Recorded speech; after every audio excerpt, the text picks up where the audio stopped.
I am Arne Siglita from Bisap Tobi. I represent to you a thesis review entitled of Epic of Moringa as a foliar growth enhancers of White Lawaan Shoria contorta B seedlings by Romer Layula Mundihar Jr.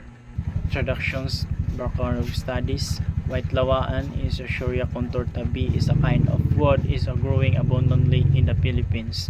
Lawaan is called about 70 species in their wood are extremely variable.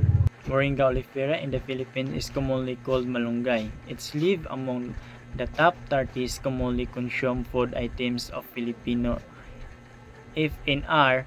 DOST 2010, the leaves are rich in zeaxanthin, naturally occurring of cytokinin and other growth enhancing compounds like ascorbates, vitamin E, phenolics, and minerals. Methodologies, experiment designs, and treatment.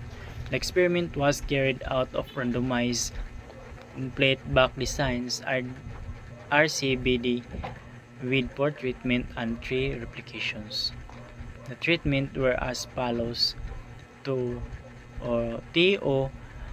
no applications. T1 is commercial growth hormone 15 ml of NAAA plus 985 ml of water, and T2 is 10% of Moringa oleifera, and T3 is 20% of Moringa oleifera, and T4 is 30% of Moringa oleifera. Result and discussion: plant height. CM analysis of variance revealed that Moringa leaf extract had no one significant effect on the plant height of White Lawaan seedlings on essentials plant height of third month of observations. So that's all for today. Thank you po.